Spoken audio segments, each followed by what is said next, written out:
안녕하세요. 소리의 가치입니다. 구독과 좋아요, 알림 설정 부탁드려요. 오늘의 사연 시작할게요. 30대 초반 딩크족인 여자입니다.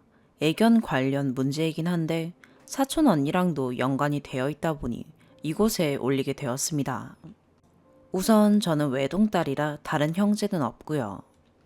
2살 위인 사촌 언니가 그나마 나이차가 덜 나고 어릴 적부터 같은 아파트, 같은 라인의 층만 다른 곳에서 거주하다 보니 왕래도 잦았고 굉장히 친하게 지냈습니다. 사촌 언니에게는 올해 6살 된 아들이 하나 있는데요. 바로 옆 동네에 거주하고 있고 언니와 형부 둘 다 맞벌이 직장인이고 해서 한 달에 2~3번은 저희 집에 아들을 맡깁니다. 저희도 둘 다 맞벌이이긴 하지만 저는 번역 일을 하다 보니 재택근무를 하고 있었고요.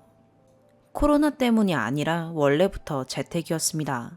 여하튼 저희 부부는 어린아이를 별로 안 좋아하긴 하는데 그렇게 자주 아이를 맡기는 것도 아니고 아이 자체가 가끔 고집이 센 부분만 제외하면 늘 순하고 말도 잘 듣는 아이기도 해서 가끔씩 봐주고는 있는데요.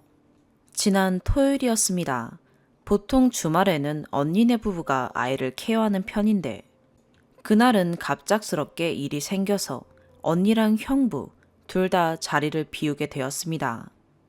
그래서 어쩔 수 없이 저희 부부에게 아이를 맡겼는데 솔직히 아이를 맡기면 제 조카이고 제가 맡겠다고 해서 제가 케어하는 게 맞다고 생각하여 남편에게 같이 케어하자고는 안 하거든요.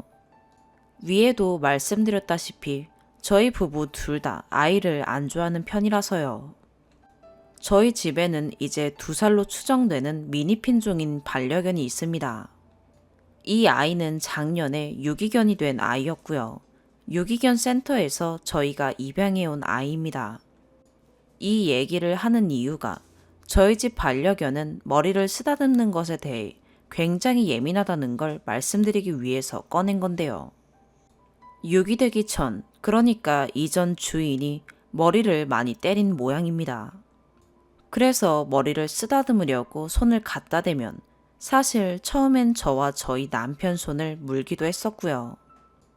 지금은 그래도 어느 정도 심적으로 안정이 되어 여전히 머리 위에 손을 올리면 경계하고 긴장은 하지만 물지는 않는 정도까지는 되었습니다. 그런데 저희 집 반려견이 바짝 긴장을 하고 경계하는 그 모습이 조카아이 눈에는 재밌었던 모양입니다.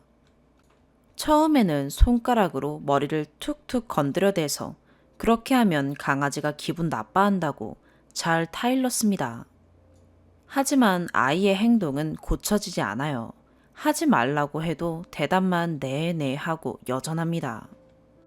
그래서 일을 할 때도 아이가 반려견을 건드리지 못하도록 제가 불편해도 반려견을 옆 의자에 앉혀놓거나 혹은 무릎 위에 앉혀놓고 일을 하거든요.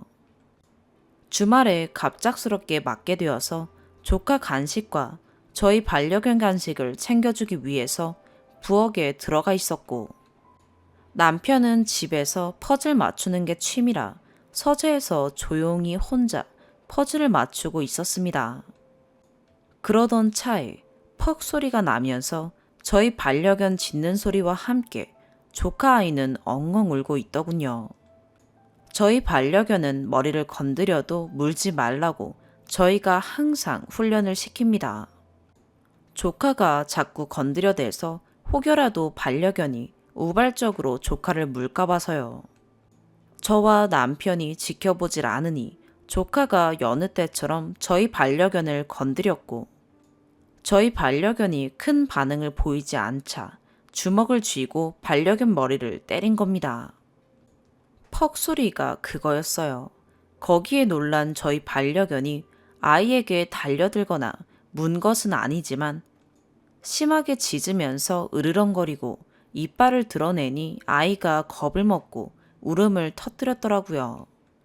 조카는 제가 달랬고 남편도 나와서 많이 놀랬을 반려견을 안아주고 조카가 보이지 않는 방으로 데리고 들어가서 케어를 했습니다. 저는 그때 솔직히 너무 화나기도 했지만 솔직히 제가 조카 아이의 엄마도 아니고 해서 혼내는 것은 좀 아니다 싶었고 이 일에 대해서 아이의 엄마인 사촌 언니에게 얘기를 했습니다. 조카가 계속 반려견을 건드린다. 오늘은 우리 애 머리를 때려서 우리 애가 놀라서 으르렁거리고 이빨을 드러내니 조카가 겁먹어서 울음을 터뜨린 것 같다. 혼을 내지는 않았지만 계속 이런 식으로 우리 애를 조카가 건드리면 다시는 조카를 우리 집에서 못 봐줄 것 같다. 그렇게 말을 했습니다. 거기서 사촌 언니의 막말이 시작되더군요. 어떻게 개새끼가 사람보다 먼저가 될 수 있냐. 저러다가 우리 애 물면 어쩔 거냐. 안락사를 시켜야 한다. 정말 저렇게 말을 하는데 기가 찼습니다. 먼저 원인 제공을 한 것은 우리 애가 아니라 저쪽 아들인데 말이죠. 그러면서 걔는 아이가 될 수 없고 우리 애 이러는데 자기 아들이랑 동급 취급받는 것 같아서 기분도 나쁘고 어쩌고 저쩌고 하답니다. 이렇게 말이 안 통하는 사람인 줄 몰랐어요. 30여 년을 알아왔지만 정말이지.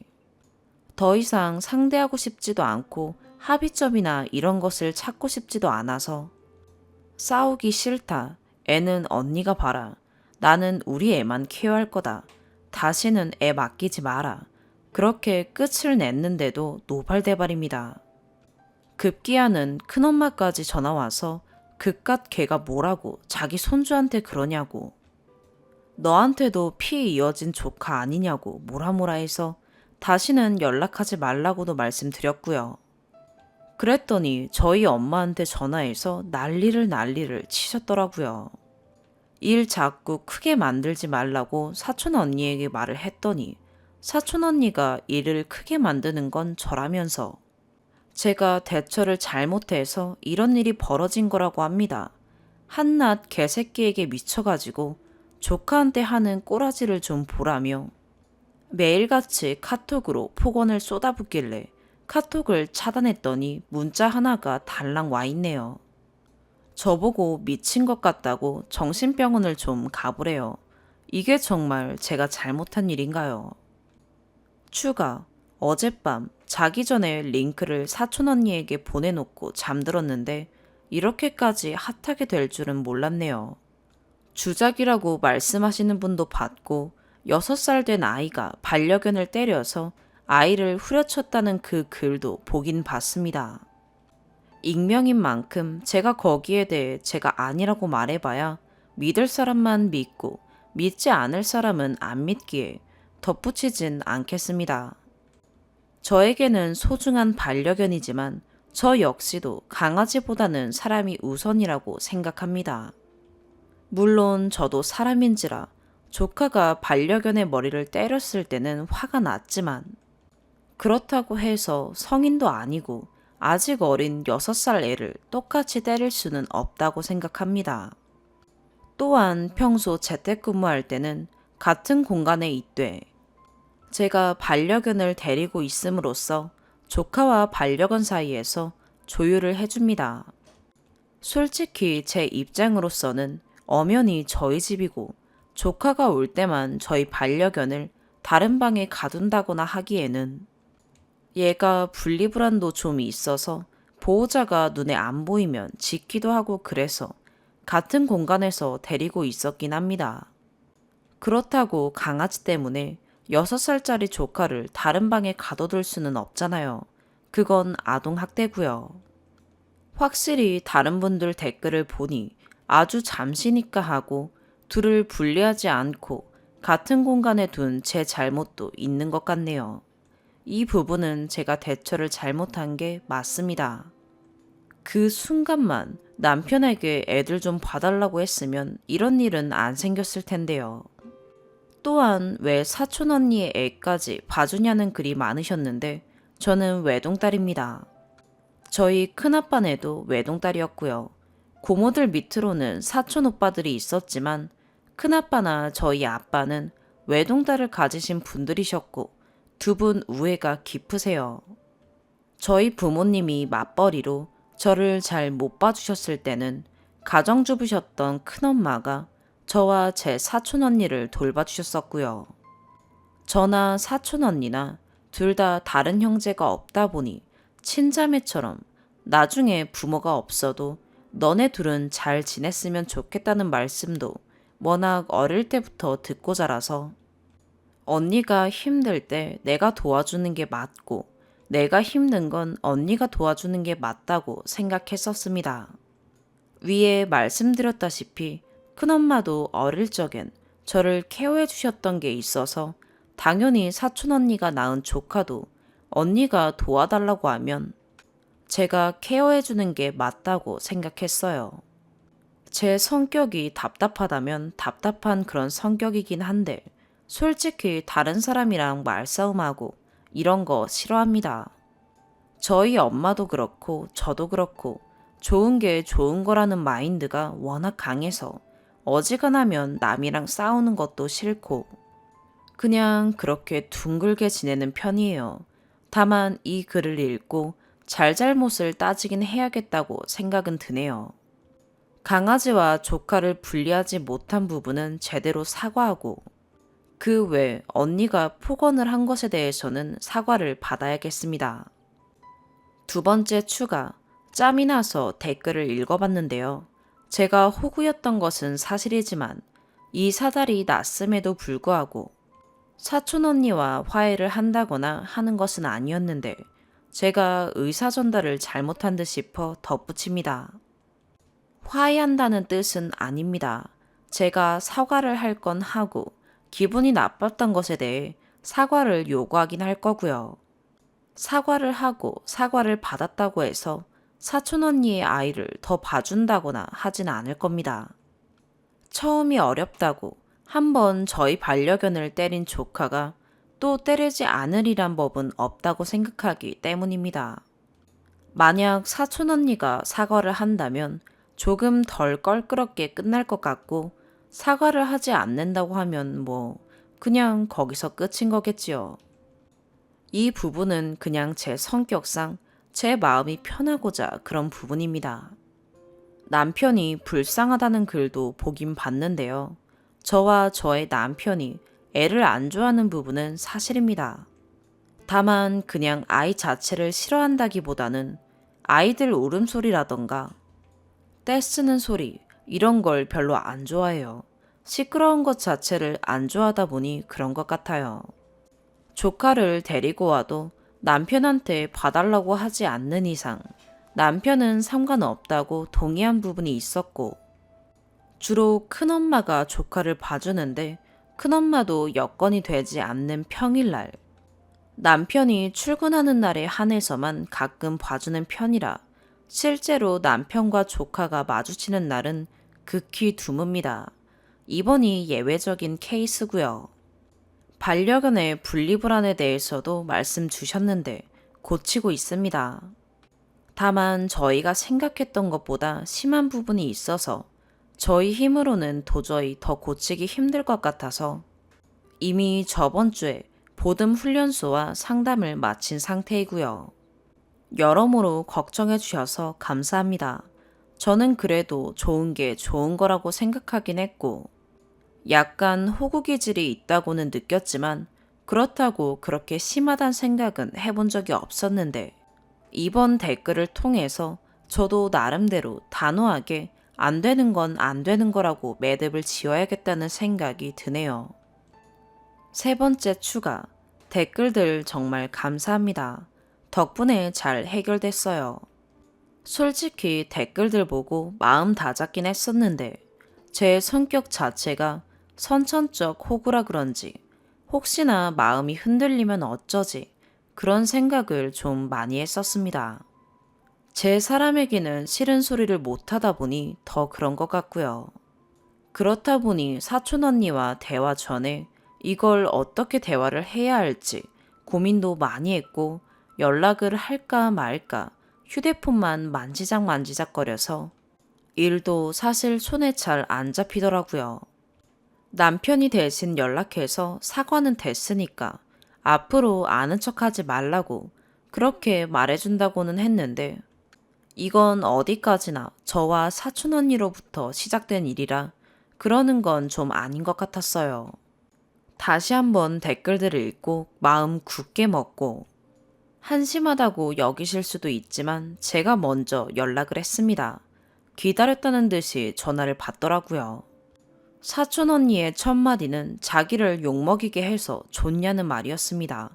보긴 봤었나 봐요. 주저리 할 말은 많았었는데 막상 사촌 언니가 비꼬면서 저렇게 말을 하니까 기분도 안 좋고 댓글에서 많은 분들이 제가 그렇게 미쳤다는 소리를 들을 정도로 잘못한 건 없다고 해주셨는데 언니가 너무 당당하니까 좀 그렇더라고요. 나한테 사과할 거 없냐고 물었더니 하나만 물어보자고 하길래 물어보라고 했죠. 근데 정말 사람은 안 변하더라고요. 원래 저런 사람이었는데 저만 몰랐었나 봐요. 사과하면 애 봐줄 거냐고 묻더라고요. 어떻게 생각하세요? 저는 저 말 듣고 머리 세게 한 대 맞은 것 같았습니다. 30여 년을 이런 성격으로 살아와서 하루아침에 고쳐질 거란 생각은 안 했어요. 다른 분들이 호구라고 욕을 하셔도 사촌 언니가 진심으로 막말한 것에 대해서 사과하면 진짜 저는 또 등신 호구처럼 조카 아이를 봐주게 되었을 겁니다. 그런데 참 댓글 중에 공짜 베이비시터라서 아쉬운 사람이 사촌 언니라고 했던 게 있었는데 딱 그 짝이었어요. 생각해보면 저를 정말 동생이라고 여겼다면 그렇게 말하진 않았겠죠.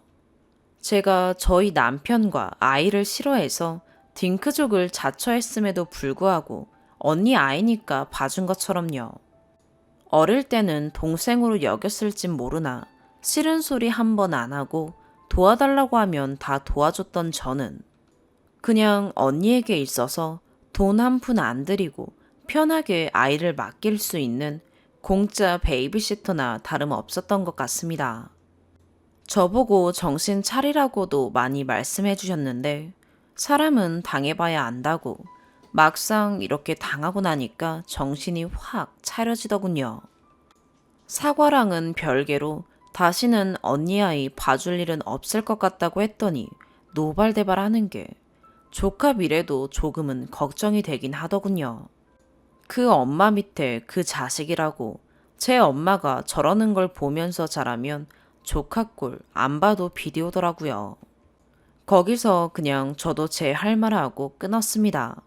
6살인데 벌써부터 자기보다 약한 작은 동물들 괴롭히고 때리는 거 보면 사이코패스 전조 아니냐고. 정신병원은 내가 아니라 언니랑 언니 아들이 같이 가봐야 할 것 같다고. 다시는 찾아오지도 말고 연락하지도 말라고 했습니다. 우리 집에 찾아오거나 이렇게 계속 폭언을 하면 증거 전부 모아서 변호사 선임해서 고소하겠다고도 했고요. 아이만 달랑 집 앞에 두고 가면 경찰서에 아이 버리고 갔다고 신고할 거라고도 했습니다. 다른 용어가 있었던 것 같은데 그때 단어가 생각이 나질 않아서요. 친정 엄마에게도 모든 전말 다 얘기하고 그 집이랑 인연 끊을 거라고 했더니 엄마도 알겠다고 하셨어요. 어차피 친정엄마는 아빠 돌아가신 후 이사 가시고 집들이나 이런 걸 한 적이 없으셔서 번호만 바꾸면 접점이 사라지긴 하거든요. 여튼 댓글들로 많은 도움 주셔서 정말 감사합니다. 덕분에 이렇게 잘 해결이 된 것 같아요. 다시는 저 식구들이랑 엮이지 않았으면 좋겠네요. 두 번째 사연입니다. 30대 초반 여성입니다. 현재 만나고 있는 남자친구는 20년 가까이 친구로 지냈던 사이예요. 사실 남자친구가 12년 전에 저한테 고백한 적도 있었지만 제가 그땐 수능 끝난 직후라 어려서 거절했었어요. 작년에 오랜만에 만났는데 좋은 감정도 들고 애가 철이 들었더라고요. 그래서 만나기 시작했는데 반년 정도 만나고 둘 다 나이가 있다 보니 결혼 얘기랑 결혼 후 아이 얘기까지 하는데 사실 남자친구한테는 아이가 있어요. 남자친구가 20살쯤 남자친구는 그때 만나던 여자친구와 아이가 생겼고 제가 축하해줬던 기억이 나요. 그 뒤로 1년 뒤 연락했는데 여자친구와 헤어졌다고 하고 아이는 여자친구가 키운다고 해서 아픈 상처인 것 같기에 그땐 그저 친구인지라 자세히 묻지는 않았어요. 벌써 10년이 넘게 지나고 지금 아이가 아마 초등학교 6학년은 되었을 텐데 오랫동안 안 만났다고 하네요. 심지어 앞으로도 보고 싶지 않다고요. 어떻게 그럴 수 있죠? 아동학대 기사 보면서 솔직히 그 아이 생각하면 마음이 아파요. 물론 남친과의 미래도 걱정돼요. 저와의 결혼 얘기는 꺼내면서 자신의 아이에게 지급하는 양육비나 아이 엄마와의 결별 사유, 그리고 왜 아이를 만나지 않는지가 정말 궁금한데 묻기가 어려워요. 엄마가 결혼 생각이 있으면 당당하게 물어보라고 하는데 두렵습니다. 저도 이혼 가정에서 자랐고 아빠를 만난 기억이 10번도 안 됩니다. 엄마도 남자친구가 아이가 있다는 거 알지만 사람은 좋으니 너만 좋으면 괜찮다고 하세요. 어떤 이유로든 아빠가 아이를 외면한다는 게 진실이 두렵습니다. 그리고 아이 문제는 뒤로 하더라도 남자친구가 애착 문제가 있는지 동거 경험도 있다고 하더라고요. 길진 않았지만 2명 정도이고 대충 8개월 내외라는데 그것도 마음에 걸립니다.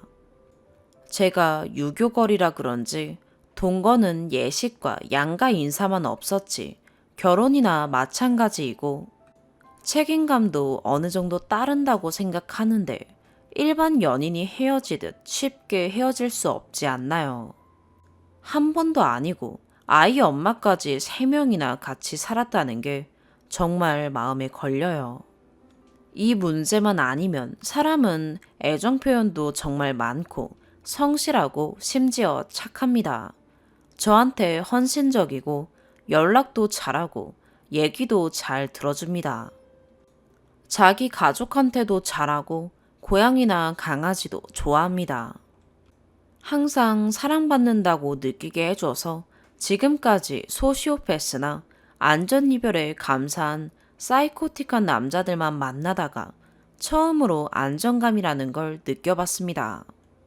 지금까지는 결혼 생각이 없으니 과거는 관심도 없고 상관이 없었는데 결혼 얘기가 나오니 정신이 듭니다. 처음부터 모르고 만났으면 모를까 20년의 친구였던 기간이 짧지도 않고 저를 거짓말로 속인 것도 아닙니다. 하지만 어떤 이유라 하더라도 아이 아빠가 아이를 외면하고 살아왔다는 걸 용인하고 제가 아이를 버린 사람과 결혼해도 되는 걸까요?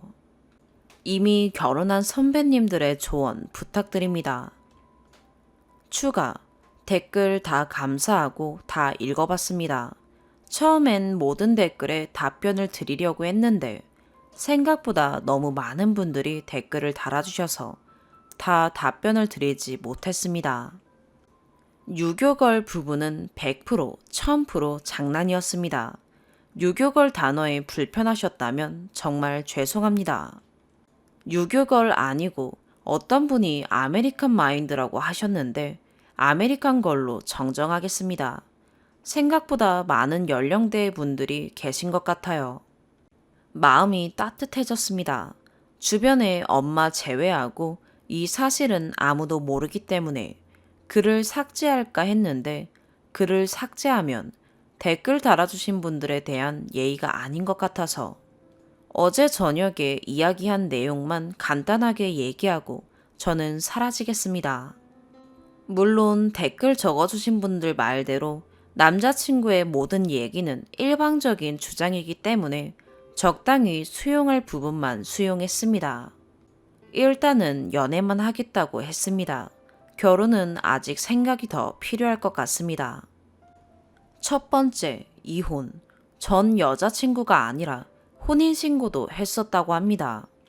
이혼은 여자 측에서 요구해서 헤어지게 되었고, 이혼 사유는 남자친구가 20살에 연상의 여자친구와 아이를 가졌었기 때문에 1년 후 입대를 했었는데, 제대 직후에 여자친구 측에서 이혼을 요구해 합의 이혼을 했다고 합니다. 아이가 있어서 그런지 완전 현역은 아니었는데 자세히 적으면 혹시 누가 알아볼까봐 이렇게만 적겠습니다. 두 번째, 양육권 등. 이혼하면서 양육권 등으로 변호사도 선임하고 노력했다고 하는데 아이가 워낙 어려서 졌다고 합니다.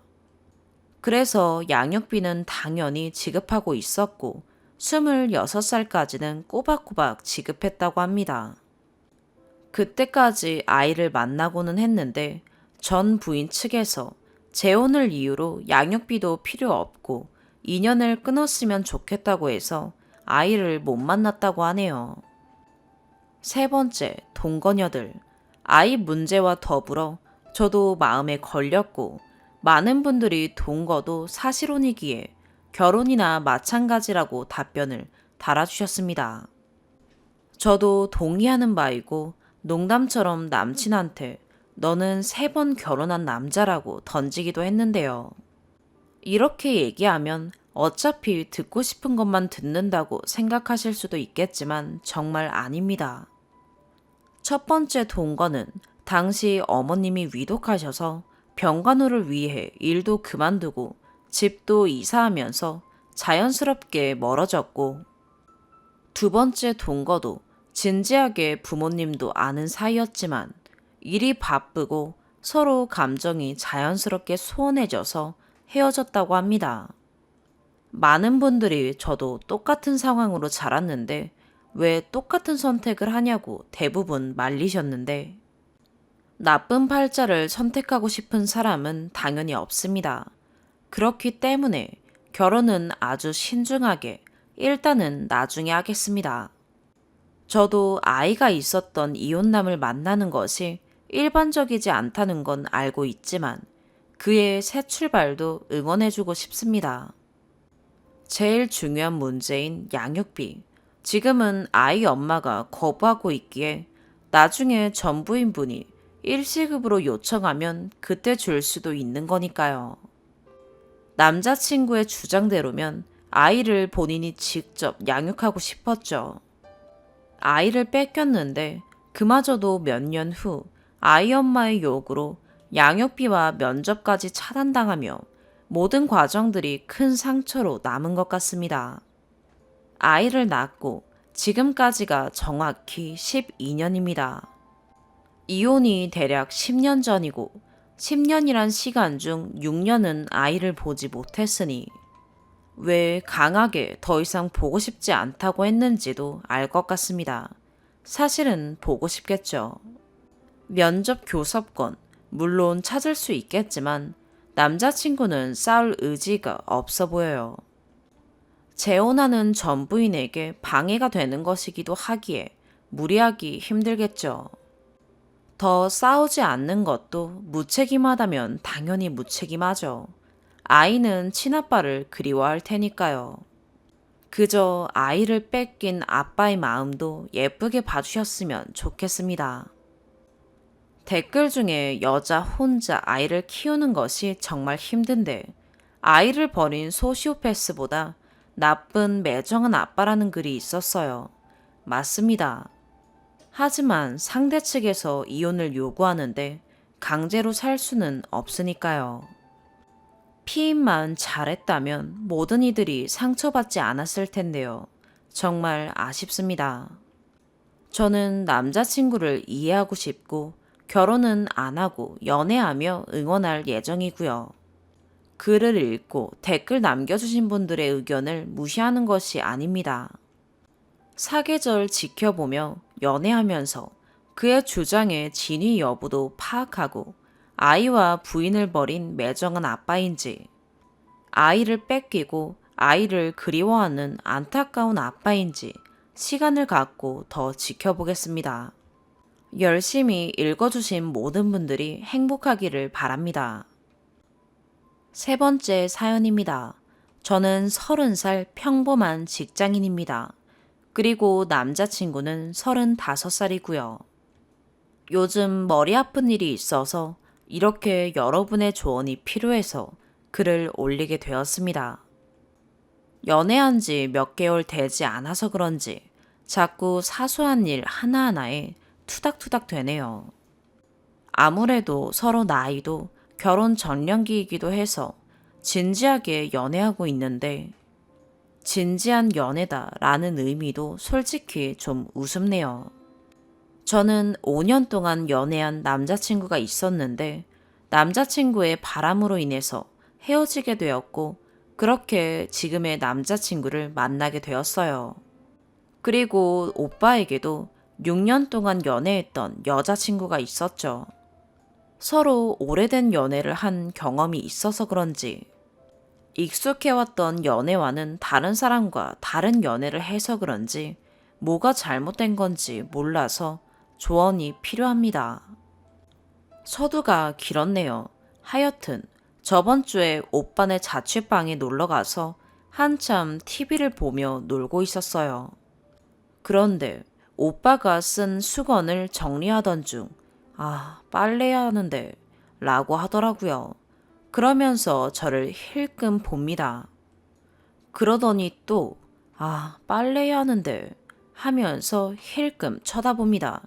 그래서 제가, 근데 왜 날 봐? 라고 하니, 아니야. 라고 말은 그렇게 해놓고, 계속 입은 삐쭉삐쭉대고, 눈을 위아래로 훑더라고요. 계속 이렇게 한 2번 반복합니다. 그러더니 데이트하러 나가자 얘기하는데 청소랑 빨래랑 다 안 된 상태라서 나가기 싫다. 나가자는 건지 말자는 건지 말은 그렇게 해도 결국은 청소 좀 해달라, 빨래 좀 해달라 라고 들리더라고요. 이미 전에 이런 식으로 싸운 적도 있어요. 몸은 힘든데, 청소해야 하는데, 빨래해야 하는데 하면서 계속 몇 번을 말하길래 해주겠다고 하고서 집으로 들어가는 길인데도 계속 그 소리를 하더라고요. 그래서 시켜서 하는 거 싫은데 한다고 했는데도 자꾸 말한다고 화를 냈죠. 차라리 나 빨래할 건데 빨래 좀 걷어달라고 하던지 그리고 뻔히 오빠 힘들게 일하고 나서 청소하고 있으면 내가 어련히 따라서 설거지해주고 빨래해주고 하지 않겠냐 라고 했어요. 주말에 갈 때마다 설거지는 항상 쌓여 있어서 최근 주말에 갈 때마다 해줬었어요. 근데 나가기 직전에 주방으로 가보니 또 설거지가 한아름 쌓여 있었죠. 주방이 발걸음을 이동해서 가지 않는 이상 싱크대 안을 볼 수 없는 구조였습니다. 너무 당연하게 설거지를 쌓아놓는 행동, 아니, 결국 저한테 하라고 시킬 것 같아서 짜증이 나 있는 상황이었는데 바로 데이트 나가기 전이었고 기분이 상한 상태로 가기 싫어서 급하게 그렇게 밖으로 나왔어요. 근데 데이트하러 가는 도중 갑자기 설거지 얘기가 나왔고 저한테 너 나올 때 설거지 안 했어? 라고 하더군요. 근데 그 왜 안 했어? 라는 표정이 뭐라 말할 수 없네요. 순간 그 한마디에 평일 내내 설거지 안 하고 빈 그릇만 찾아서 쓴 이유가 주말에 내가 설거지 할 거라고 생각한 건가 라는 생각이 들면서 짜증이 나더군요. 아마 짜증이 났나 라는 생각도 안 할 거예요. 쓰레기통도 한가득 쌓아놓고 쓰길래 오빠 왜 이렇게 쓰레기를 쌓아놨어? 이랬더니 그럼 너가 좀 치워줘 보든가 라고 하더군요. 저번에도 쌓아둬서 방과 거실에 있는 쓰레기통은 전부 비워서 제가 쓰레기 봉투에 묶어놨었어요. 오빠는 몸을 쓰는 직업이라서 사무직은 편하다라고 생각하는 것도 있는 것 같고 실질적으로 저보다 오빠가 몸도 쓰고 스트레스도 받고 더 힘들겠죠. 근데 결혼해서도 아니고 저에게 해달라 말만 안 하는 것 뿐이지 결국 해달라고 하는 식이라. 저도 그깟 빨래 한 번, 청소 한 번, 설거지 한 번 해줄 수는 있지만 너무 당연하게 설거지는 이미 제가 하는 것이 되어버렸고 오기도 생기네요. 저한테 결혼해서 넌 집안일 하나도 안 할 것 같다 라고 얘기한 적이 있었는데 막상 저한테 다 떠넘기고 시키려고 하는 걸 보니 결혼하면 온 집안 살림은 내가 다 하겠구나 라는 생각도 들어요. 또 평일 내내 잔뜩 쌓여져 있던 설거지하고 방에 갔더니 거기서 혼자 아이스크림 까먹으며 TV 봅니다. 그렇게 빨래, 청소, 설거지 다 하기 싫어하면서 초창기 땐 나한테 공주님 대접 해준다고 했냐고 퍽이나 오빠가 살림 도와주겠다 라고 했더니 맞벌인데 도와줘야지. 청소는 너보다 더 잘할걸? 너 방보다 내 방이 더 깨끗할 거야 라고 하더라고요. 요리는 그래도 여자가 남자한테 해주는 게 맞다라는 생각이라. 요리는 제가 할 생각인데 이게 결혼 생활까지 이어진다고 생각도 들고 혼자 사는 자취방도 청소, 빨래, 설거지 해주길 바라는데 결혼해서는 더하면 더하지 않았을까 라는 생각도 들고 여자친구들은 남자친구 자취방 갈 때마다 청소, 빨래, 설거지 다 해주나 내가 이상한 건가 생각이 들기 시작하네요. 제가 현명하지 못해서 너무 못돼서 고작 이런 걸로 짜증을 내는 건가 싶기도 해요. 5년을 만났던 전남친의 경우는 자취를 혼자 했지만 설거지를 쌓아두는 경우도 없었고 제가 음식 해주면서 설거지 해주고 먹고 나서 설거지하고 있으면 방 정리하고 있고 주말에 방 청소 한번 한다고 하면 제가 빨래 널으는 거 도와주고 빨래 개고 있으면 제가 음식을 하는 보통 그렇게 해서 지금 이런 상황이 더 이해가 안 가고 스트레스 받네요. 조언 꼭 부탁드립니다. 추가. 지금까지 이런 식으로 말한 건 3일 정도 되고요. 문제는 그 3일이 하루에 3, 4번씩 말한다는 거예요. 그리고 저도 막상 한 것은 설거지 3번 정도, 쓰레기 비워주는 거, 빨래 개준 거 1번밖에 없어요. 그 말 할 때마다 괜한 오기가 발동되어서 짜증나서라도 못하겠더라고요. 이 얘기를 풀어야겠다 하고 얘기했더니 이런 걸로 스트레스 받는다고 말하는 것 자체가 이해도 안 가고 자기는 장난이었다고 눈치 좋다는 애가 장난인 줄 눈치 못 채냐고. 그래서 우리 집 한 10번 넘게 놀러 오면서 설거지 몇 번 해봤냐고 그렇게 얘기했을 때 한 적이나 있었냐고 하더라고요. 그것 좀 해주면 안 되냐고 오히려 소리를 지르네요. 입장이 반대였다면 자기는 바로 도와준다고 해준다고 했을 거라면서요. 2번째 추가. 좋은 일도 아닌 일에 엄청나게 댓글이 달렸네요. 일단 현재는 연락 안 하는 중이에요.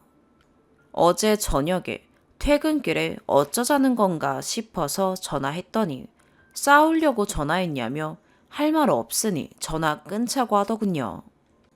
전에 한번 싸우고 나서 카톡 사진 내렸더니 싸워도 절대 내리지 말라고 하더니 본인이 카톡 사진 내려버렸길래 사진 왜 내렸냐고 하니 싸우려고 전화한 거면 끊으라며 또다시 대답을 회피하더군요.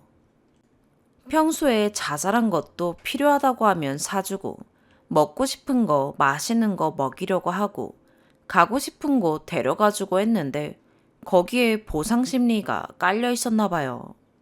나는 너한테 이렇게 하는데 너는 나한테 뭘 했냐 라는.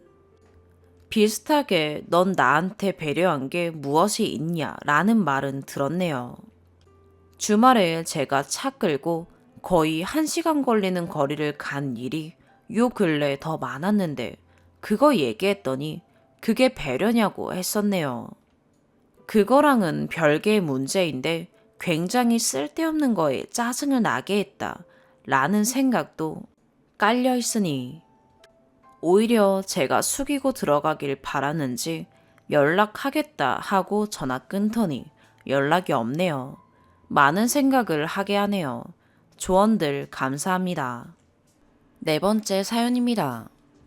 저는 20대 후반, 남편은 30대 초반이고 결혼한 지는 2년 남짓 됐어요. 아기는 없고요. 내용이 두서없이 엉망진창일 것 같지만 양해 부탁드립니다. 제 고민은 남편이 회사 여자 동료랑 너무 친하게 지낸다는 점입니다. 참고로 남편과 저는 같은 회사에서 일하고 있어요.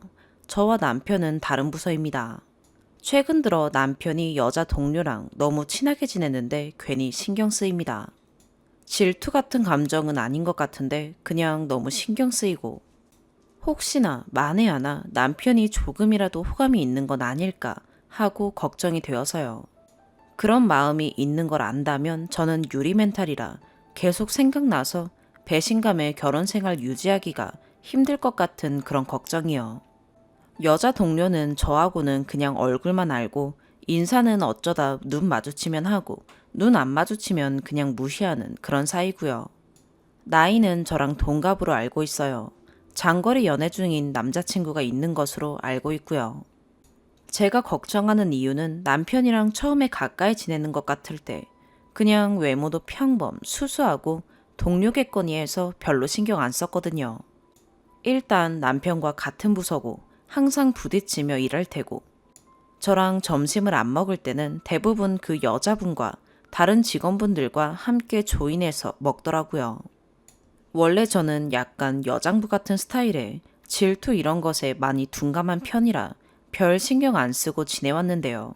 최근 들어 신경 쓰였던 점이 퇴근 후에 남편이 저희가 키우는 강아지를 잠깐 집에 들러 회사 앞에 데려왔는데 저 일하는 중에 내려오라 그래서 내려갔더니 그 여직원이랑 다른 직원이랑 강아지 보고 싶다고 했는지 함께 있더라고요.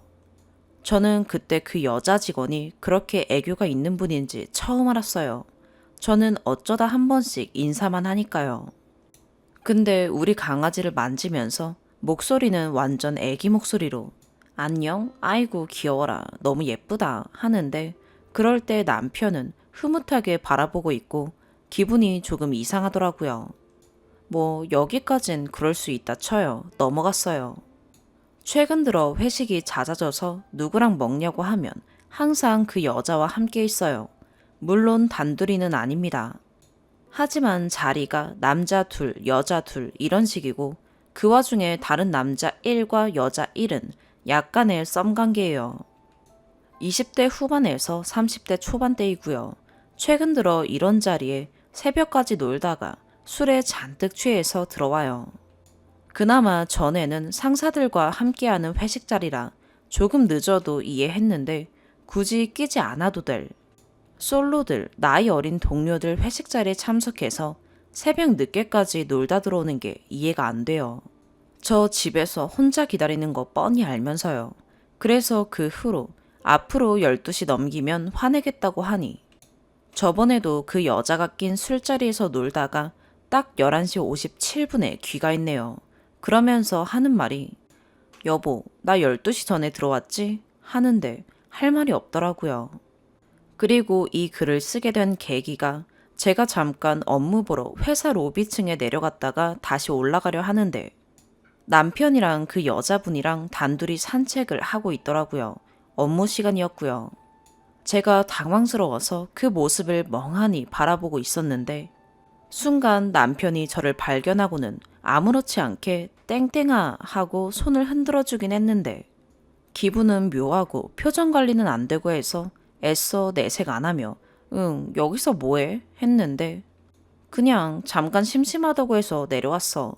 이제 올라가려고 하는데 그 여자분이랑 뭔가 살짝 어색한 기류가 흐르고 응, 그래. 나 먼저 올라갈게 했더니 왜 같이 올라가? 해서 얼떨결에 셋이 같이 올라갔어요.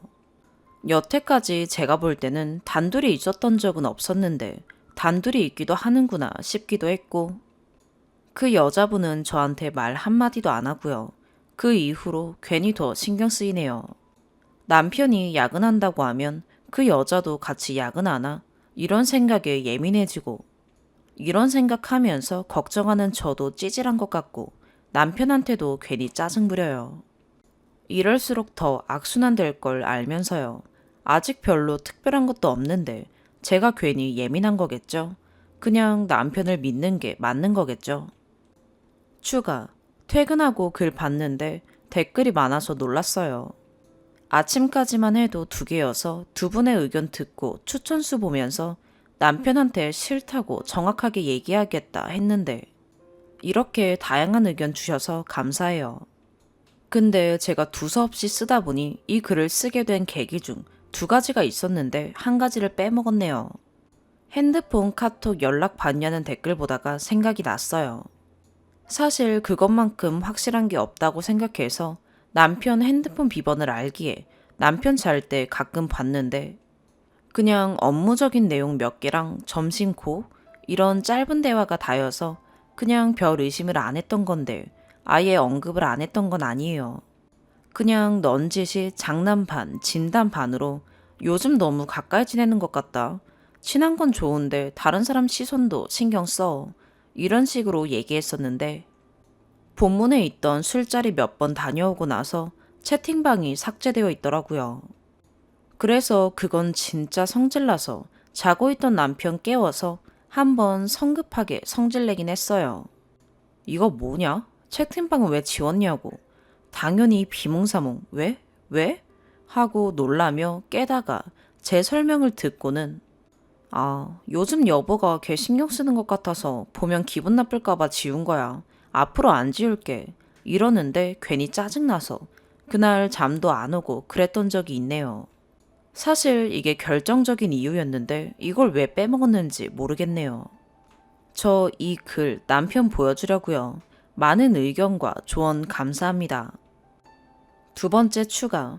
많은 분들이 조언도 해주시고 후기를 궁금해하시는 분들이 있으신 것 같아서 추가 올릴게요. 어제 저녁에 자기 전에 둘이 진지하게 얘기를 했어요. 글을 보여주었고 글을 천천히 읽어보더니 첫 반응이 여보, 나 진짜 그런 거 아닌데 반응이 너무 무서워. 이러더라고요. 하지만 댓글 반응에 크게 개의치 않는 것 같았어요. 어쩌다가 조선시대에서 오신 것 같은 일부 남자분들 댓글 보더니 이 사람들은 뭐야 하며 웃기까지 하고요.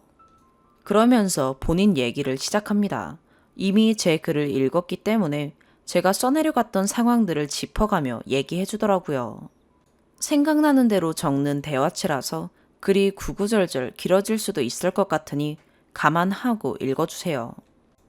강아지 보여줬던 것은 그 여자 직원이 우리 집 강아지 종류를 예전부터 키우고 싶어 하던 종이라면서 궁금하다고 해서 보여주었던 것이고 캥기는 것이 있었다면 내가 여보를 왜 내려오라고 그랬겠어 라고 하더라고요. 제 기분이 그럴 거라고 전혀 생각하지 못했대요. 그리고 부서에서는 편하게 지낼 수 있는 또래가 함께 술자리 가졌던 그 젊은 솔로 동료들 뿐이고 그 외에는 전부 나이가 많고 상사들이라서 그냥 회사 얘기도 하며 별 생각 없이 지냈던 건데 여보가 싫다고 하면 그냥 회사에서 혼자 지낸다며 그냥 그렇게 멤버로 지내왔던 건데 그냥 자기 혼자만 빠지면 된다 라는 식으로 그러더라고요. 이건 뭐 고단수도 아니고 오히려 제가 당황스럽더라고요. 그래서 얘기했어요. 무슨 사람을 나쁜 사람을 만드냐. 내가 원하는 것은 그런 것이 아니다. 내가 기분 나쁜 부분도 그런 부분이 아니다. 아예 어울리지 말라는 것도 아니다. 적어도 오빠는 가정이 있으면 어울리더라도 1차 정도만 가볍게 하고 오면 되는 거고.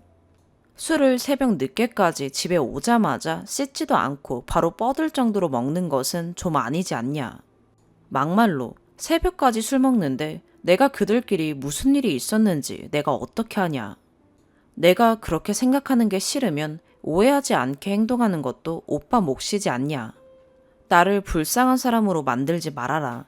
다들 겉으로는 내색하지 않아도 가정 있는 남자가 술자리 끝까지 지키고 하면 속으로는 날 불쌍하게 여길 거다. 왜냐면 오빠랑 나랑은 같은 회사를 다니고 뻔히 다들 아는데 오빠의 행동이 곧 나에게도 영향을 끼친다. 그랬더니 맞아. 내가 너무 조심하지 못했어. 내가 자기를 너무 배려하지 못했어. 미안해. 조심할게. 이러더라고요. 그리고 카톡은 진짜 본인도 왜 지웠는지 후회된대요.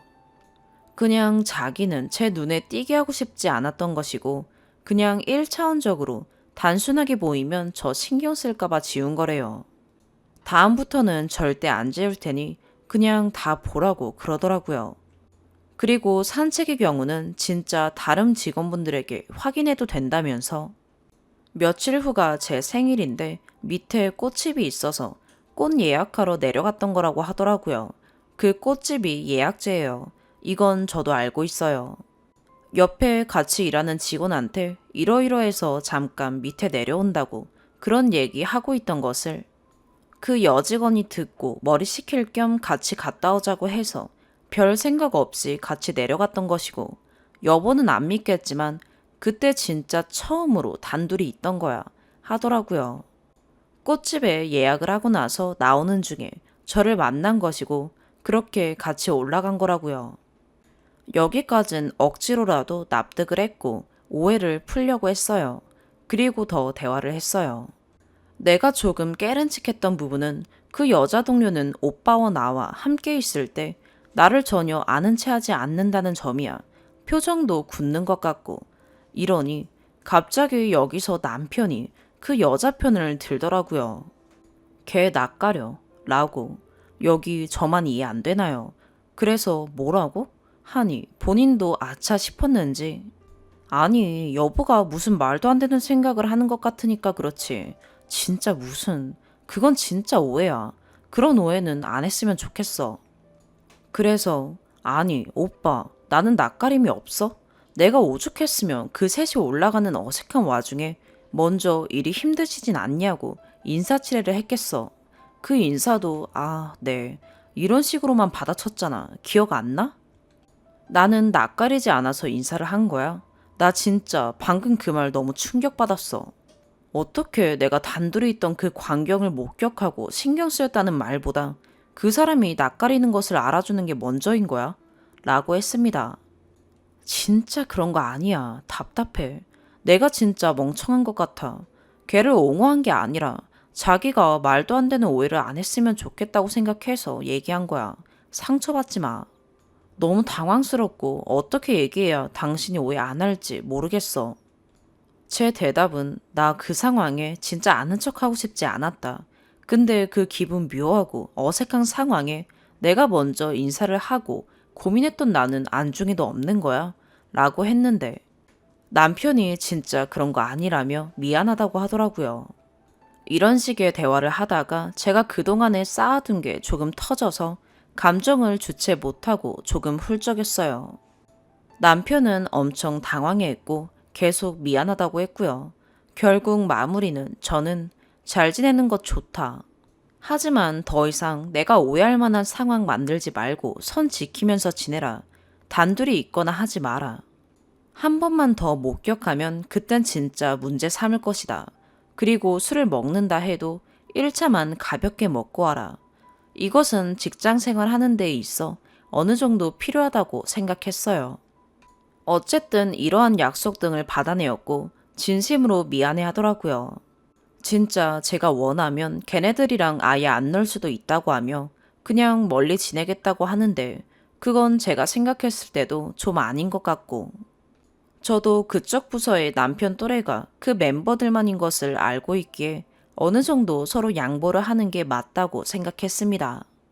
크게 마음에 들지 않는 후기일 수도 있을 것 같아요. 같이 공감해 주시고 환해 주셔서 감사드립니다. 5번째 사연입니다. 너무 길게 쓰면 가독성 떨어질까봐 엄청 짧게 추린 글이에요. 감안하고 봐주세요. 죄송합니다. 진짜 거의 5달을 고민하다가 드디어 글을 써봅니다. 우선 제가 눈팅만 하다가 이 글을 쓰기 위해 가입한 거라 완전 초보라는 점 양해 부탁드립니다. 눈팅하면서 이것저것 많이 배우긴 했는데 실수가 여기저기 많을 수 있어요. 댓글로 말씀해 주시면 수정하도록 하겠습니다. 저는 고등학교 2학년이고 여자입니다. 아빠와의 갈등 때문에 글을 쓰게 되었습니다. 진짜 쓰고 싶은 이야기가 산더미 같은데 2개만 추려봤어요. 우선 사소하지만 제가 당장 스트레스를 많이 받고 있는 문제를 말씀드릴게요. 저는 8살 때 처음 휴대폰이 생겼어요. 지금까지 10년 정도 되네요.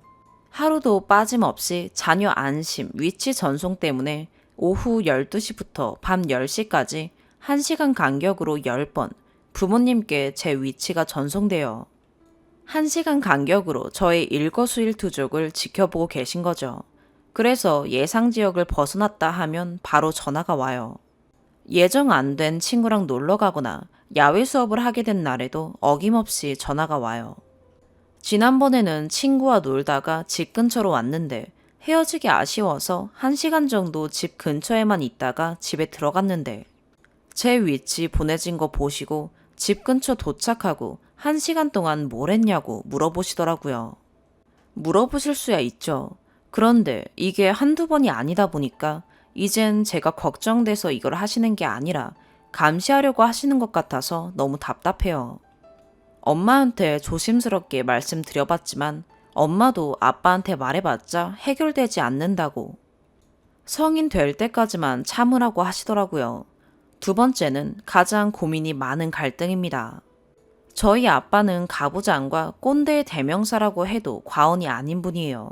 특히나 제가 첫째라서 그런 건지 지금까지 예의와 인사성을 빼면 시체라는 소리를 들을 정도로 저를 정말 엄하게 키우셨어요. 가부장 모먼트를 말씀드리면 글이 너무 길어질 것 같아서 나중에 추가 글 쓸 수 있으면 쓰겠습니다. 중학생 때부터 아빠와의 마찰은 점점 심해졌어요. 고민을 말해도 공감을 전혀 못하시고 한마디 할 때마다 말 끊고 뭐라 하시고 당신이 아는 것만이 정답이라고 생각하셔서 진짜 벽에다 대고 말하는 것 같았어요. 진짜 답답한 게 저도 어느 정도 말하다가 그만두던가 하면 되는데 아빠는 옛날부터 저러셨으니까 당연한 거라는 생각과 학교에서 있던 일을 엄마 아빠에게 무조건 말해야 한다는 말을 귀에 딱지가 않도록 들어서 아빠와 대화하면 기분이 진짜 안 좋아지는 걸 알면서도 매일매일 대화하려고 노력했어요. 아빠가 퇴근하시면 수고하셨다고 궁디 팡팡할 정도로 친했었는데 지금 저는 아빠와 최대한 대화를 하지 않으려고 노력하고 있어요. 벌써 5개월 정도 된 것 같아요. 아빠와 크게 싸웠거든요. 그 싸움을 계기로 그동안 싸우던 게 터졌는지 아니면 생각으로만 대화하지 말아야지 하던 게 행동으로 옮겨진 건지. 아무튼 동생의 생일이어서 엄마 아빠가 에어팟을 선물로 주시기로 했어요. 그런데 중고를 사서 새 것인 것처럼 해서 주시겠다는 거예요. 여기서 1차로 빡쳤습니다. 근데 뭐 저도 고1 끝나갈 때쯤에 미뤄뒀던 고등학교 입학 선물로 에어팟을 받았기 때문에 중1밖에 안 되는 동생이 에어팟을 받는 게 좀 배 아프긴 해서 그냥 알겠다고 했어요. 그리고 생일 전날에 에어팟을 확인해 봤는데 에어팟 구매할 때 주문하면 문구 박혀서 오는 거 있잖아요. 그게 써 있는 거예요. 너무 놀라서 이게 뭐냐고 물어봤더니 모르시겠대요. 그 문구가 적혀 있으면 새 제품이 아니라는 게 티나잖아요. 또 그게 영어였는데 무슨 뜻인지도 모를 문구가 적혀 있었어요. 누구 이름인 건지 무슨 뜻인지도 모르는 게 적힌 걸. 게다가 중고로 사셨다고 했는데 판매자가 문구 적혀 있다는 거 알려줬는데도 사신 건지 아니면 문구 같은 거 없다고 거짓말치고 판매한 걸 사신 건지 여쭤봤더니 알고 계셨대요. 그래서 제가 막 난리를 치니까 이게 그렇게 중요한 거냐고 왜 그렇게 난리를 치는지 모르겠다고 하시더라고요. 그런가요? 제가 난리치는 게 이상한 거예요. 뜻도 모르는 문구 박힌 에어팟을 애한테 생일 선물로 주겠다는데 진짜 너무너무 화가 나서 그냥 공부하러 나갔어요. 집에 돌아왔는데 아빠가 본인한테 그렇게 화를 내놓고 그 이유도 제대로 설명하지 않고 나가버린 게 싸가지가 없고 버르장머리가 없다면서 혼내시더라고요. 근데 항상 저 혼내실 때 버르장머리 없고 싸가지 없다는 말씀밖에 안 하셔서 이젠 그냥 말씀하세요. 한 귀로 듣고 한 귀로 흘릴 테니까 이런 마인드여서 그냥 듣기만 했어요. 그러다 서로 이해가 안 되는 상태여서 일단은 그냥 넘어갔어요. 다음날 동생 생일 케이크하고 드디어 동생이 에어팟을 받았어요. 근데 받자마자 아빠가 할 말이 있다면서 사실 이게 중고다. 솔직하게 말해야 할 것 같아서 말한다. 이런 식으로 말씀을 하셨어요. 뭐 본인은 처음부터 중고인 거 밝힐 생각이셨다고. 아무튼 엄마는 약간 당황하시고 저는 별 생각 없이 있었는데 아빠가 어제 하던 얘기를 마저 하자고 하시는 거예요. 근데 저는 엄마 아빠랑 싸울 때 같이 정색하고 언성 높이는 것보다 일부러 표정 관리하고 싱긋싱긋 웃으면서 말투도 아 정말 그랬구나. 나는 뭐뭐 했어요. 이런 식으로 정색하지 않고 장난스럽게 대답하는 게 엄마 아빠 기분은 나쁘고 제 기분은 나쁘지 않다는 걸 깨달아서 싸울 때마다 그런 식으로 하거든요. 좀 도라이 같긴 한데 여태까지 엄마 아빠 말 안 들으면 세상이 무너질 거라고 생각할 만큼 착한 첫째 딸로 살아서 요새 이런 식으로라도 반항하는 게 너무너무 즐거워요. 아무튼 계속 똑같은 말만 하는 아빠한테도 저렇게 대답했더니 예상한 대로 역정을 내시더라고요.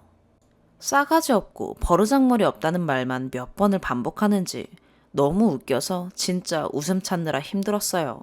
거기다가 야, 이 새끼가 진짜 막 이러시고 한참을 그렇게 화를 내시다가 가만 안 둬 진짜. 너 진짜 아빠한테 맞을래? 맞을래 한번? 뭐 이런 식으로 여러 번 말씀하시더라고요. 옆에 있던 물건 집었다 내려놓으시기도 하고요. 예전에도 한 번 말싸움이 났는데 그때도 진짜 가만 안 둬. 이렇게 말씀하셨던 적이 있어서 별 생각은 안 들었는데 옆에서 듣고 있던 동생이 무서워서 울더라고요. 근데 저는 진짜 저렇게 말씀하시는 게 너무 가짠고 무섭지도 않고 그냥 아빠가 손찌검하면 손찌검 해도 괜찮을 듯하는 생각까지 들어서 계속 미소만 짓고 있었어요. 어찌저찌 해서 일단락 되었는데 몇 달 전이라 기억이 확실히 나지는 않네요. 그날 저는 아빠가 선을 넘었다고 생각을 해서 아, 내가 선을 긋자 해서 대화를 안 하고 있어요. 솔직히 아빠도 저도 먼저 사과하는 성격은 아니고 제가 아빠랑 대화를 안 한다고 아쉬울 것도 없고 대화를 안 하는 게 처음 일주일 정도는 좀 그랬는데 시간이 지날수록 오히려 너무 편하더라고요.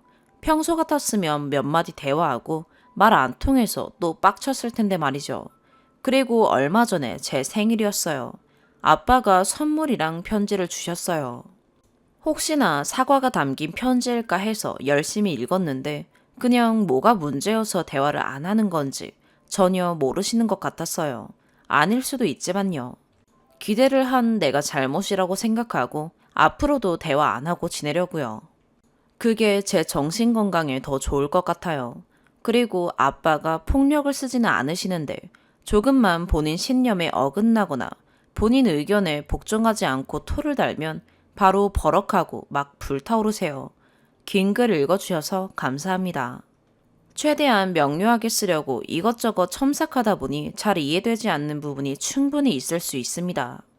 차분히 물어봐 주시면 글 추가로 적어드릴게요. 댓글 많이 달아주세요. 열심히 읽어보겠습니다. 추가.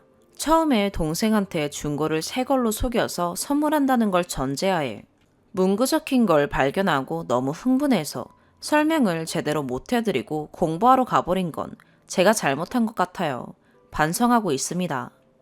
그런데 중고인 게 밝혀지고 나서 제가 천천히 설명을 드렸더니 이해하셨다고 아빠가 직접 말씀하셨어요. 그래서 아, 이해하신 거구나 했는데 또다시 왜 설명을 제대로 안 하고 나갔냐고 버럭하시면서 가만 안 둔다고 고함을 치셨어요. 저는 문구 적힌 것뿐만 아니라 동생한테 중고를 새 거라고 속인 것 때문에 그런 건데 사실대로 말씀하실 줄 몰랐거든요. 물론 저는 처음부터 솔직하게 선물하자고 말씀드렸어요. 그리고 아빠가 저의 잘못을 타이르려고 혼내시는 게 아니라 협박하는 말이잖아요. 그래서 웃겼어요. 딸한테 그런 말도 할 수 있구나 해서요. 그리고 장난식으로 대답을 한 거는 아빠가 막말을 하시거나 협박하면서 명령을 하시는 게 점점 심해지셨어요. 저뿐만 아니라 엄마한테도요. 엄마가 동생 대학 가고 나면 저랑 동생 독립시키고 당신도 아빠랑 떨어져서 혼자 살고 싶으시다고 하실 정도였으니까요. 아빠가 엄마를 심하게 몰아붙이는 게 눈에 보이고 엄마가 저한테 힘들다고 벽이랑 대화하는 것 같다고 여러 번 말씀을 하시니까 너무너무 속상하고 아빠에 대한 신뢰가 완전히 무너지고 아빠가 미워지더라고요. 중학교 때까지는 아빠가 그렇게 협박하듯이 화내시면 아무 말 않고 순순히 잘 들었는데 이제는 가만히 지고 있기 싫어서 그런 방법을 찾은 것 같아요. 6번째 사연입니다. 저는 코로나 2단계일 때 결혼식을 올린 신부입니다. 얼마 전 결혼 관련 카페에도 글을 올린 적이 있었는데 많은 분들이 공감해 주시고 함께 분개해 주셔서 웨딩홀의 악행을 더 널리 알리고자 여기에 글을 씁니다. 저는 웨딩홀 때문에 결혼식을 망쳤습니다. 저는 시댁이 부여라서 부여에서 결혼식을 올리게 되었고 연고지가 아니다 보니 모르는 지역이라서 주말마다 식장 찾아보고 그중 괜찮다고 생각된 곳을 선정했습니다. 사실 부여에는 결혼식장이 4개밖에 없습니다. 2군데는 엄마들이 결혼했을 법한 보라색의 식장이라 패스했고요.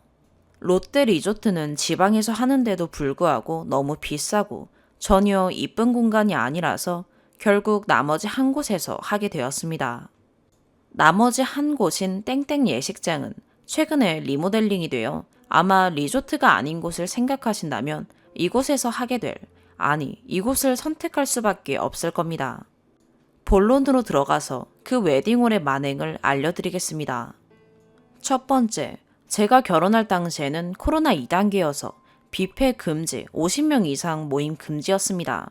웨딩홀로부터 뷔페를 진행할 수 없기 때문에 답례품으로 진행된다는 연락을 받았고 예식장에서 정한 최소 인원 150명에 추가 50명, 최종 200명의 답례품을 진행하기로 했습니다. 답례품 종류는 와인 한 병 또는 정관장 브랜드가 아닌 홍삼 한 박스였습니다. 어른들이 많기 때문에 홍삼 200개로 해달라고 했으나 자꾸 와인이 더 좋다, 손님들이 다 와인을 좋아한다, 홍삼 물량이 딸린다 등등 이런 얘기를 하며 홍삼 200개는 진행이 어렵다고 얘기하길래 홍삼 150개, 와인 50개로 진행하겠다고 했습니다. 계약서에 홍삼 150개, 와인 50개를 적는 걸 받고 부여에서 사는 곳으로 돌아가는 길에 예식장에서 전화가 왔습니다. 추석 전이라 홍삼 150개를 할 수 없다고 하니 와인 150개, 홍삼 50개로 바꿔달라고 하더군요. 저희는 절대 안 된다고 했고 홍삼만 200개 하고 싶은데 부탁하셔서 와인 50개로 한다고 하지 않았냐고 말하며 변경 없이 홍삼 150개, 와인 50개로 진행한다고 했습니다. 그런데 결혼식 5일 전 확인차 식장으로 연락을 했는데 와인 150개, 홍삼 50개라고 하는 겁니다. 자기는 분명 그렇게 들었다고 우리한테 거짓말하지 말라면서요. 저희는 원래 홍삼을 200개를 원했던 사람인데 말이 되는 소린가요? 전혀 미안하다는 말 하나도 없이 소리치길래 같이 소리쳤더니 신부님이 왜 그렇게 입이 거칠냐고 하면서 참고로 욕 한 번 안 했습니다. 회사라 큰 소리도 안 냈고요.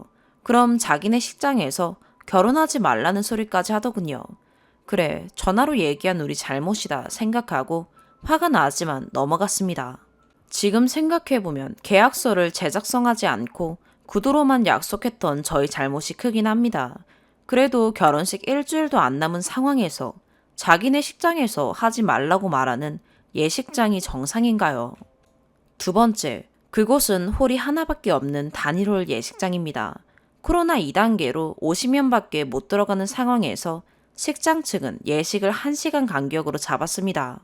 통상적이라면 문제 없습니다만 50명밖에 못 들어가게 공무원이 지키고 있는데 1시간 간격이라뇨.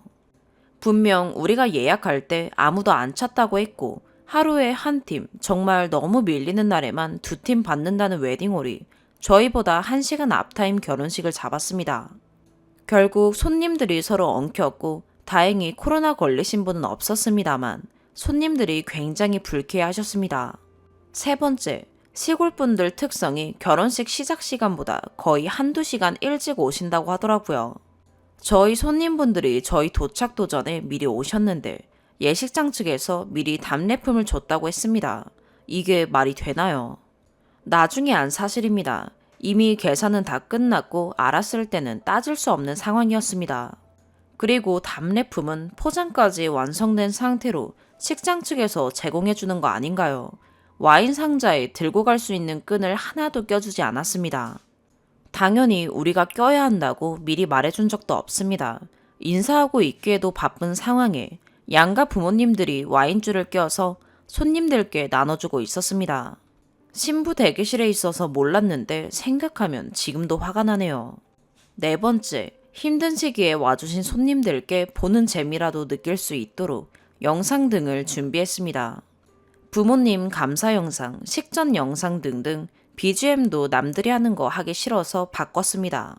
미리 예식장에 말했고 예식장에서 알겠다고 했습니다. 예식 시작 전에 신랑이 미리 다 틀어보고 맞춰보고 했는데도 불구하고 예식 시작 시간인 1시 반에 사장인지 뭔지 아는 사람이 컴퓨터 앞에 서서 하나하나 다시 틀어보더군요.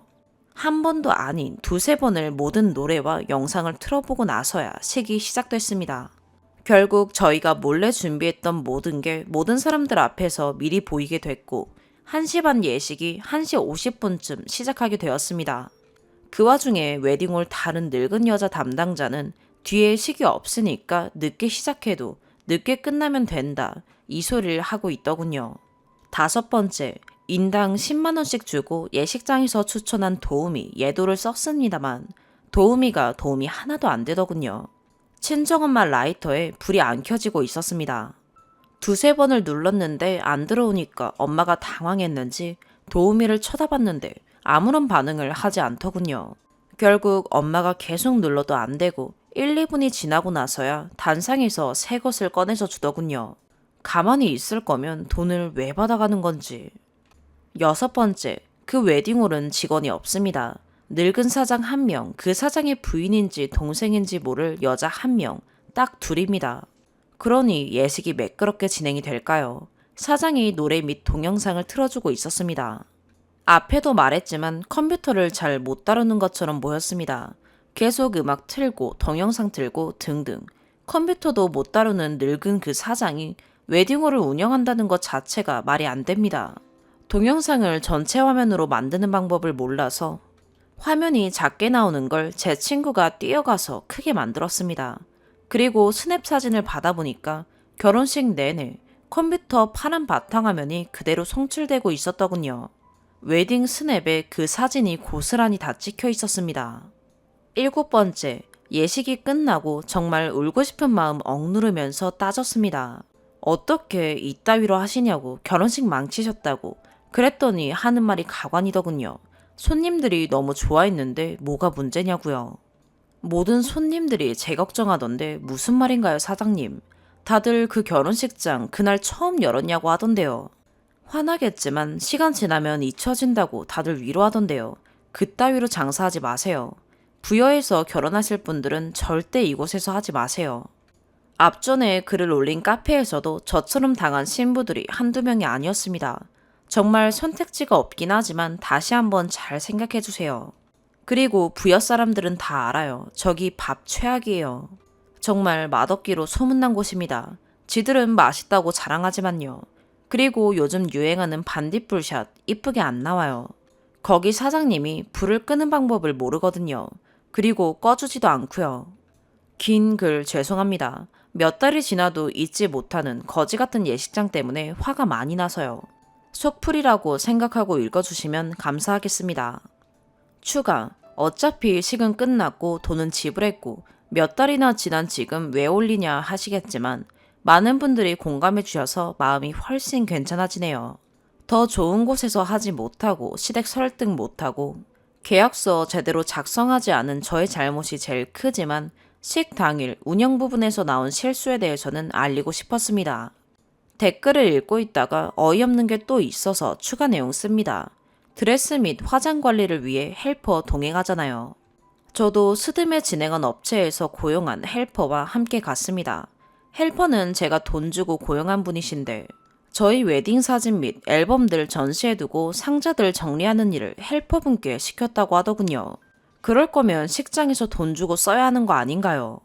저는 신부 대기실에 있어서 사실을 몰랐습니다. 나중에 듣고 너무 미안해서 헬퍼분께 조금 더 성의 표시를 했습니다. 지금까지도 이렇게 화가 나는 이유는 식장 측으로부터 단 한마디의 사과를 받지 못해서입니다. 미흡해서 미안했다고 했다면 이렇게 글까지 쓰고 있을까요? 원판 사진이 2달째 나오지 않아 전화를 했더니 그때도 늦어져서 미안하다는 사과는 없더군요. 저 양반이 까먹었나봐 이러고 말더라고요. 지금까지 공감해주신 분들께 감사를 드립니다. 7번째 사연입니다. 말 그대로 친정엄마 장례식장에서 남편 걱정만 하다 간 시어머니가 계세요. 저는 이걸로 연을 끊을 생각까지 하는데 남편은 엄마가 일부러 그런 것도 아니고 실수한 거니 넘어가자는 뉘앙스예요.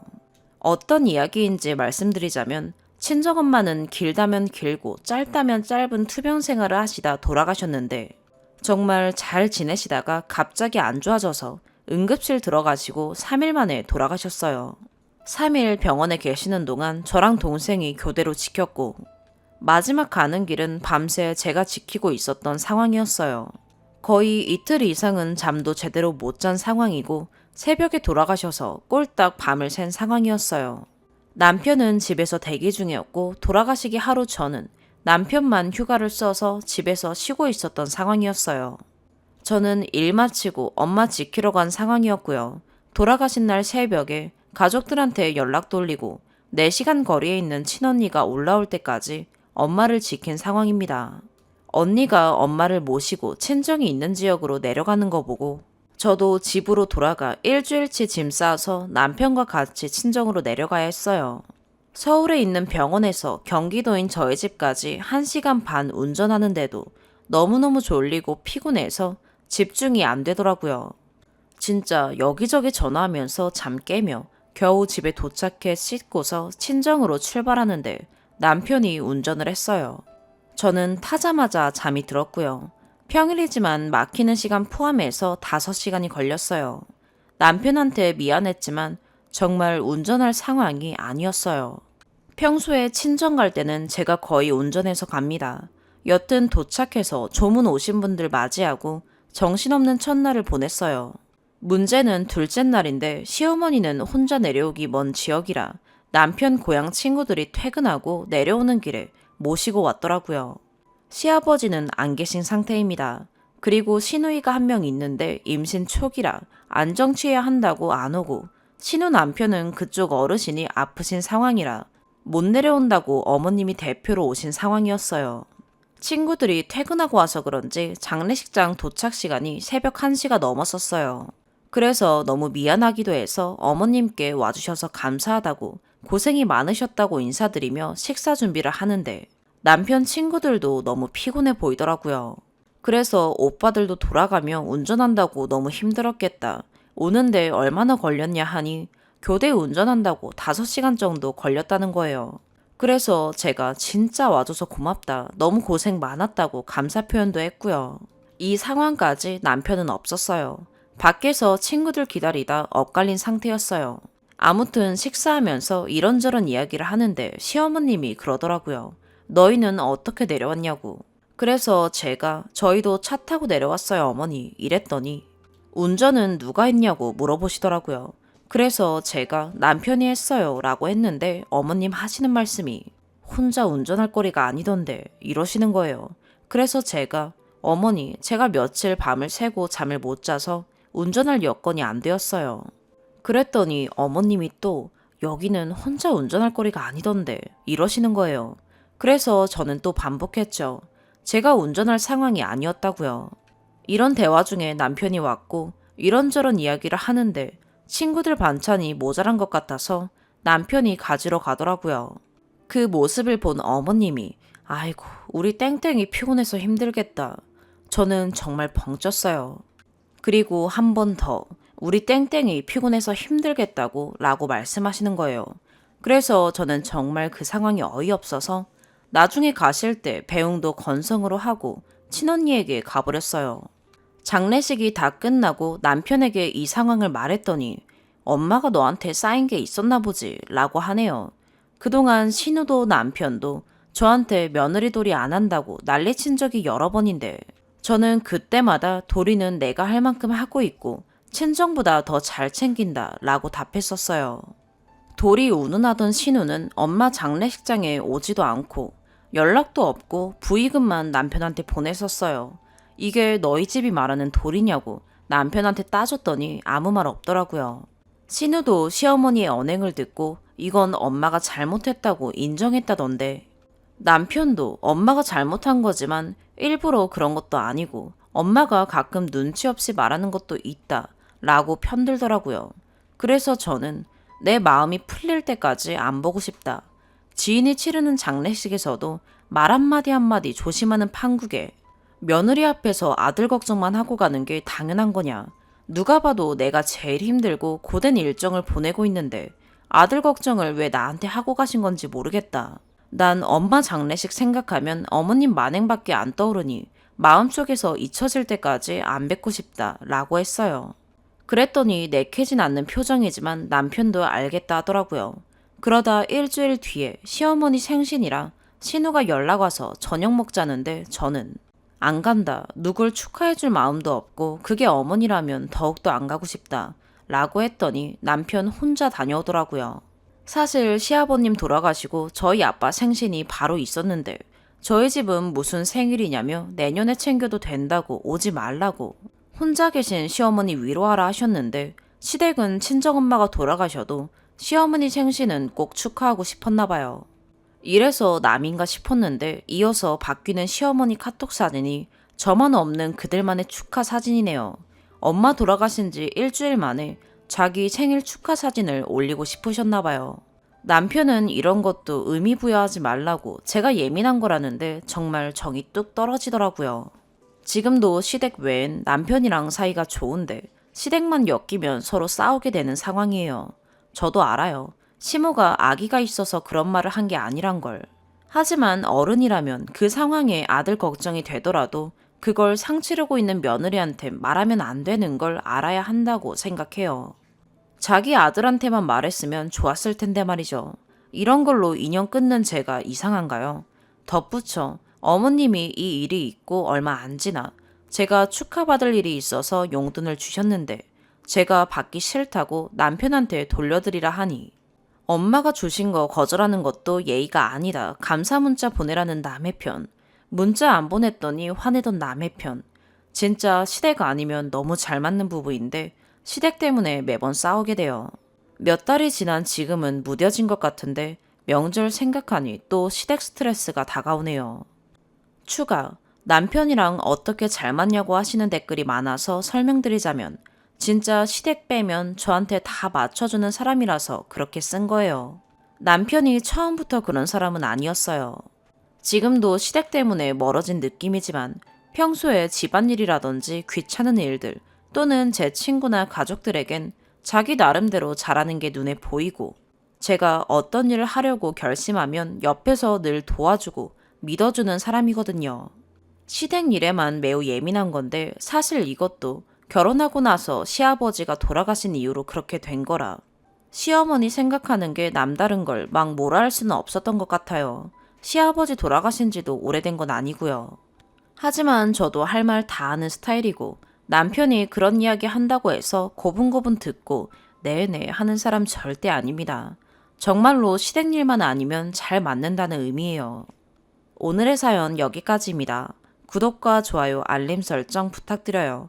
시청해주셔서 감사합니다.